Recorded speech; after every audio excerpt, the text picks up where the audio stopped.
What's up, everybody? Welcome back to the channel. Okay, so I got a kind of a fun news article I want to go over, and you know me, folks. You know I love to run my mouth about Democrats a lot of times because they're just so Looney Tunes sometimes. Some of the arguments they come up with, it's just like, come on, guys, can't you see that doesn't make any sense? Can't you see that's devoid completely of all logic? But they don't seem to be able to make those connections for some reason, and I don't understand why.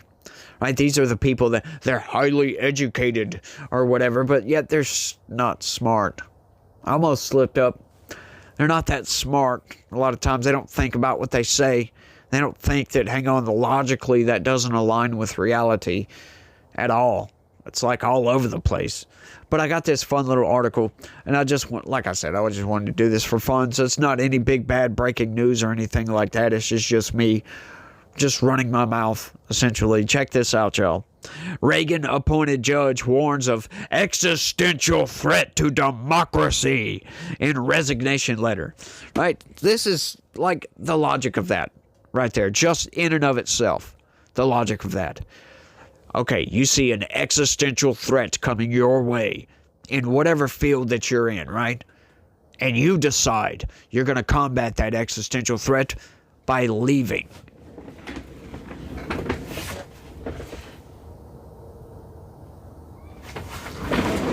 Well, I mean, you can't get taken out if you're not there, right? There you go. That's the best way to combat anything. You got an existential threat coming in from space. You got a damn 30-mile wide asteroid coming in. What are you going to do about it? We know we don't have the technology, the spacecraft, to send up there to stop this thing from coming in. So what do? We just leave the Earth. Might as well. I never understood this. Like, you hear this all the time. I hear it in a lot of the committee hearings that I cover. You know, if Donald Trump asks you to do something untoward, will you resign? And they're like, yes, I refuse to do it. No, why? You're going to give up ground to these people if you do that. Stay there and fight, right? Refuse to do anything if you feel it's unlawful. Refuse to do it and state your reasons for why you're doing so. Come out as a whistleblower, whatever it may be, but do not give up the ground. You probably get fired, but let them fire you because you did the right thing. But instead, you're going to resign and quit? No, that looks even more fishy. When you're like, oh, I quit. I don't understand why people think, like all these people, they talk about like all the Department of Justice attorneys, oh, we're resigning in protest. For what? How are you going to protest now? Now that you quit, you just give up and just walk away from everything. It's insane. And look, the excuse of this is, oh, well, I'm quitting being a federal judge so I can go into the private sector and fight the Trump administration. What? That's his excuse. Let's get into this, y'all. I got a clip to show you guys. Hopefully, I'll try to squeeze it in somewhere. But it gives you a look through the looking glass into the mind's eye of how leftists feel about you. I'll try to get to it. It might be at the end, but it kind of goes in concert with this news article right here, so I'll try to squeeze it in at some point here pretty soon. A senior federal judge in Massachusetts, appointed by former President Reagan, said he resigned Friday in protest against President Trump. Now, once again, right off the top, they have to throw that qualifier in there. Oh, but this was a Reagan appointee, so he must be a Republican, right? Right? That's not true. Think about where it's coming from. Massachusetts. Okay, do they have any Republicans in the Senate there? Or did they in 1985? No, they didn't, folks. So the recommendation for nominating somebody to the bench came from a Democrat. So this guy is a flaming liberal. He's one of these Trump-hating boomers that are destroying the country. Destroying the federal circuit by ruling based upon their own emotions instead of based upon the Constitution. Right? The Constitution is just some pesky, out-of-date document to these people that gets in the way of their progressive agenda. That's all it is. U.S. District Judge Mark L. Wolf wrote in The Atlantic that he stepped down because he no longer can bear to be restrained by what judges can say publicly or do outside the courtroom. Wolf said the White House's assault on the rule of law is so deeply disturbing to me that I feel compelled to speak out. Silence, for me, is now intolerable. I love that, y'all. So what's all this assault on the rule of law? Like, can you name any specifics, please? Because I haven't seen any assaults on the rule of law.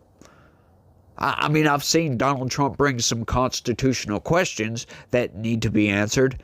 But that's one thing. That's not an assault on the rule of law.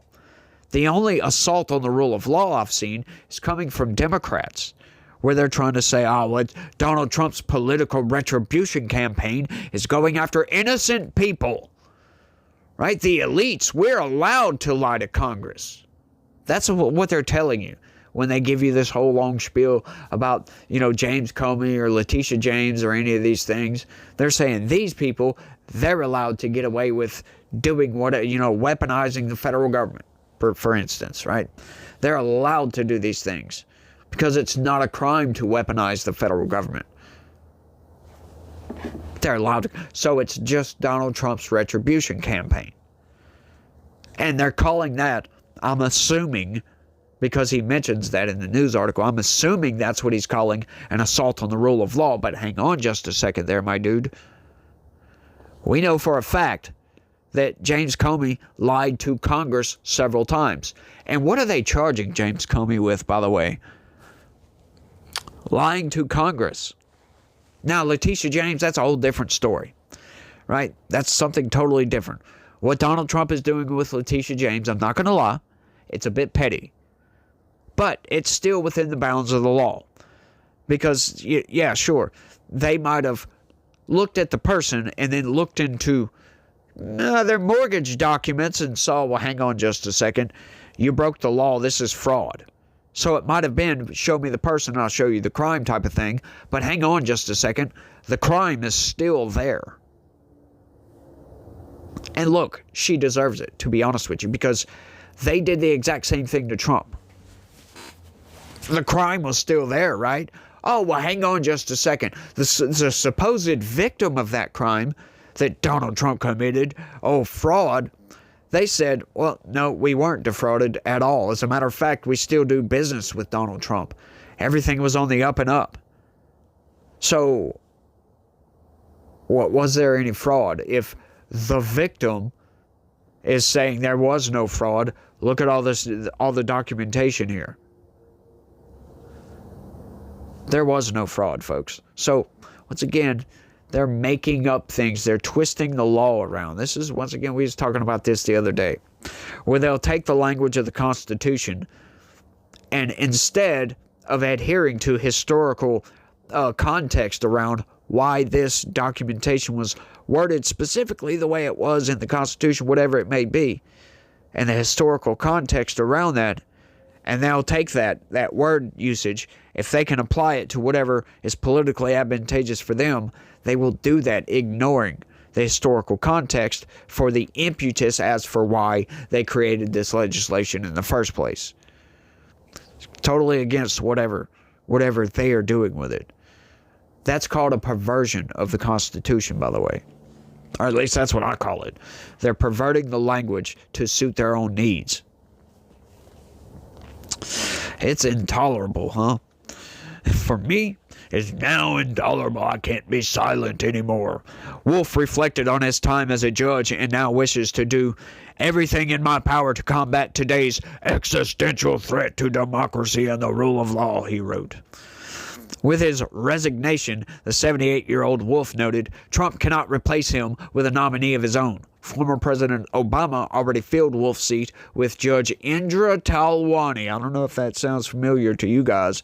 In 2013, thus giving Wolf a successor. Reagan appointed Wolf in 1985.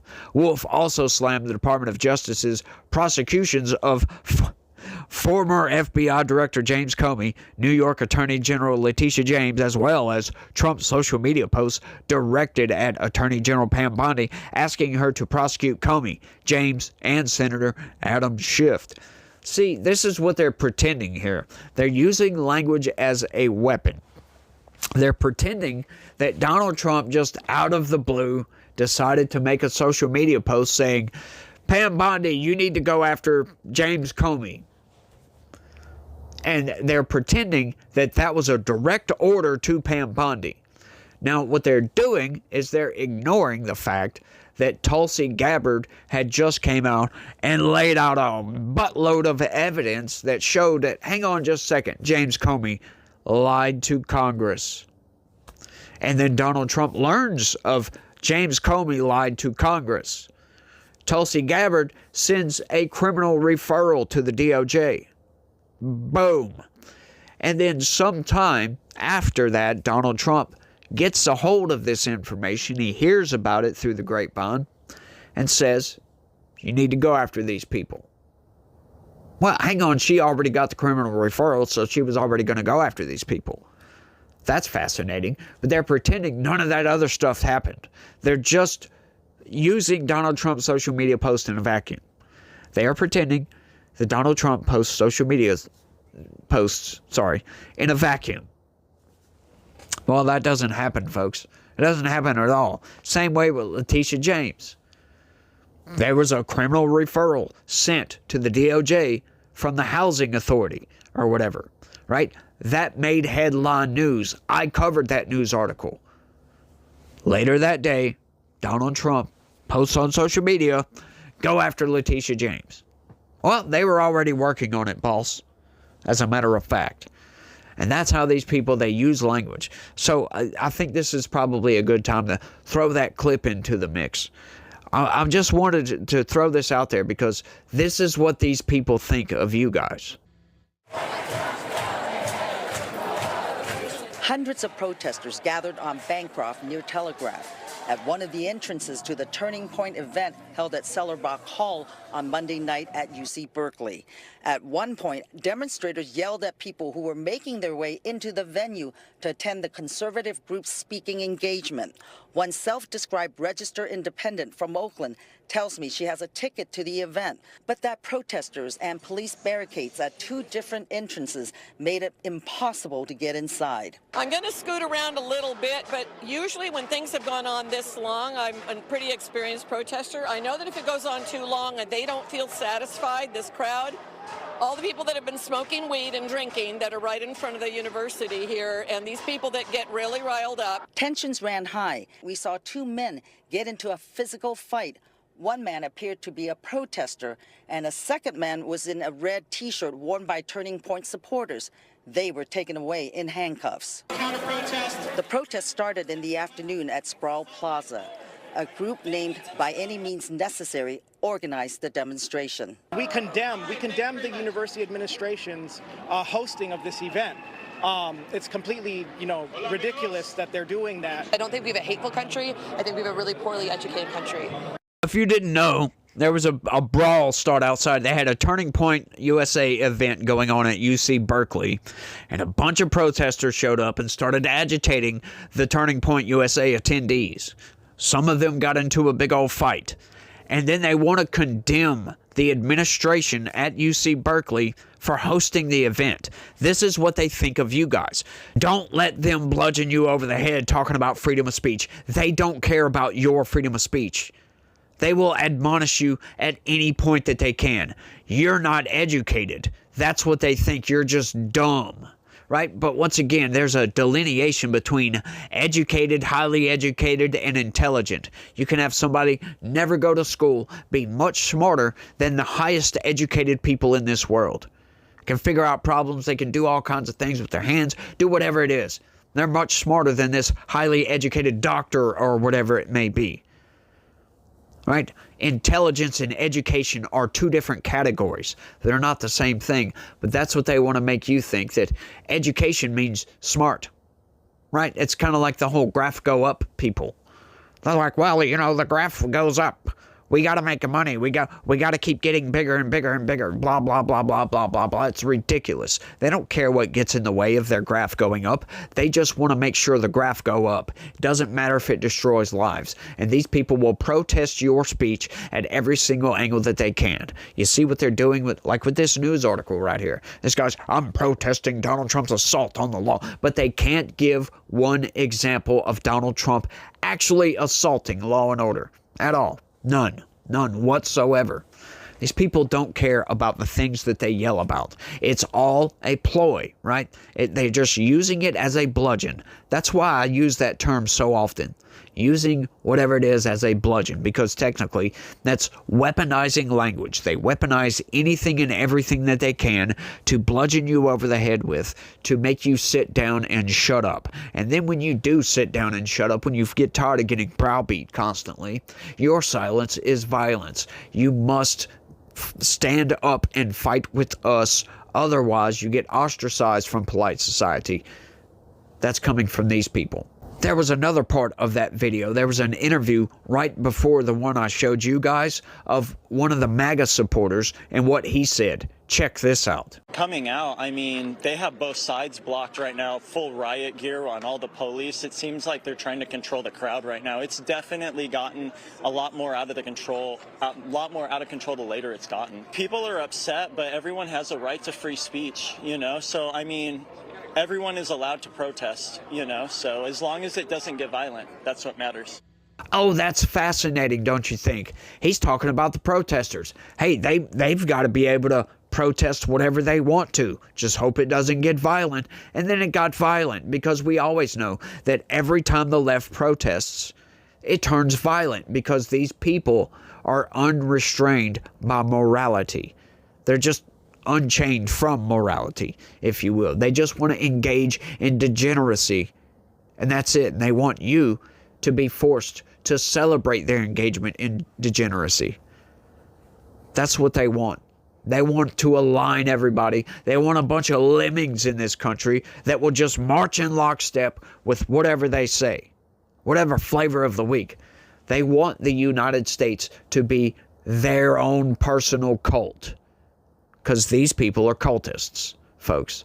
Now, look, there's cultists on both sides, right? You have some Trump cultists. You have Israel cultists. You have anti-Israel cultists. They're all out there, folks. But for the vast majority of progressives in this country, these people are in a cult because they don't care about truth. Once again, they don't care about reality. They don't care about anything except using language to manipulate you into doing whatever they want you to do. I find that despicable and utterly disgusting, if you ask me. But that's just if you ask me. You don't have to ask me. But, you know, it'd be nice if you asked me. Let's keep going with this, because I'm running along already, but I don't care. I'm just running my mouth. Like I said, I'm just trying to have a good old time in here. The former judge argued that even if a prosecution ends in an acquittal, it can have devastating consequences for the defendant. Furthermore, Wolf wrote that the Justice Department ensures prosecutors do not seek an indictment unless they have sufficient admissible evidence to prove guilt beyond a reasonable doubt. Trump has utterly ignored this principle, Wolf continued. As to when. When did he do this? When did he ignore this principle? Hang on just a second. I love that. Trump ignored this principle, this long-standing Justice Department principle. Donald Trump isn't a member of the Justice Department. He's the President of the United States. Plus, he is not making these decisions. Pam Bondi is. You see what I mean? These people are just so deranged with Donald Trump that all they see is red. They don't actually see what's going on. It's one screen, or it's one movie, two screens. Yeah, that's the quote. It's insane. He went on to criticize Trump's use of executive orders, calling them unconstitutional or otherwise illegal, challenged Trump's calls for judges to be impeached, alleged corruption by Trump and those in his orbit, and said attacks on the courts that have led to real threats against judges. I resigned in order to speak out, support litigation, and work with other individuals and organizations dedicated to protecting the rule of law and American democracy, Wolf wrote. I don't care about your democracy, my dude. I care about our Constitution and the republic thereof. That's what I care about. I don't give a damn about your democracy. I also intend to advocate for the judges who cannot speak publicly for themselves. I cannot be confident that I will make a difference, Wolf concluded. I am reminded, however, of what Senator Robert F. Kennedy said in 1966 about ending apartheid in South Africa. Each time a man stands up for an ideal or acts to improve the lot of others or strikes out against injustice, he sends forth a tiny ripple of hope. Enough of these ripples can become a tidal wave. A tidal wave. A big TDS tidal wave coming in, y'all. Before he was appointed by Reagan, Wolf worked within the Justice Department, eventually becoming the Deputy U.S. Attorney for the District of Massachusetts, as well as the Chief of the Department's Public Corruption Unit in Boston from 1981 through 1985, according to a federal court statement. Judge Wolf has served on this court with distinction for over 4 decades, Chief Judge Denise J. Casper said in a statement. His steadfast commitment to the rule of law, determination, and wrestling with novel issues of fact and law, and dedication to making fair, equitable, and legally sound decisions without fear or favor are the hallmarks of his time on the bench. That was such just a generic statement to make about another judge. These people are deranged, y'all. They don't care about reality. They don't care about the truth. They don't care about facts. They don't care about any of these things. They just care about power, and they just care about exercising that power over you. That's what they want to do. They want to bludgeon Republicans and make you feel bad for being a bigot or for being a racist, right? Well, hang on just a second. You're not a bigot. You're not a racist. It's funny. They'll levy the accusation, call you a racist, then try to make you feel bad for being a racist. That's funny. Where's the evidence? Like, you don't have to prove it? Like, you just call me a racist, and then therefore I am? I guess that's how they think, folks. They're just insane. Like, once again, those people on campus at UC Berkeley, they're just having an event. It's freedom of speech. These people show up and protest. Does the right do the same thing? Do you see conservatives show up when the left is having an event and protest and then pick fights with people? Because that's what you saw in that video. Yeah, the protesters showed up and agitated the attendees of the event. And they got into a fight. Dude lost his cool, I guess. I don't know exactly what happened, but I do know they were agitating the crowd. And then they want to claim that, oh, well, we're going to admonish the administration for putting on the event in the first place. Well, this is college, y'all. Like, they should hold freedom of speech to the highest of principles, right? They claim to. They'll tell you that. But their actions show something totally different, folks. And that's how you know they're lying. They're just a bunch of snake oil salesmen. That's all they are. They're just lying. They will use language in whatever way they can to hold power over you. I say ignore it. Don't let them. Just ignore it. Push back. Call them racist. Call them bigot. Call them misogynist. See how it feels. But I think I've rambled on for long enough. Y'all let me know what y'all think about all this down in the comments section. Don't forget to smash that like button for me. Subscribe if you're new around here. Share this video anywhere and everywhere you can. Click the join button. Sign up and become a member. And folks, look, we've all got to be Christian warriors in our own way. You know, I never was the preaching type, but I'm trying to do my part to try to bring more people to Christ, to Jesus, to the truth, the way, and the light, if you will, because it can open your eyes, folks. If you're ever in a bad place, just in your brain, just start talking to God. It brings a sense of calm over you. It's weird. It's the weirdest thing. It's how you know God exists. It's how you know that God loves each and every one of you out there. It's amazing, y'all. It really is. But y'all try to have a good day. Stay legitical. Peace.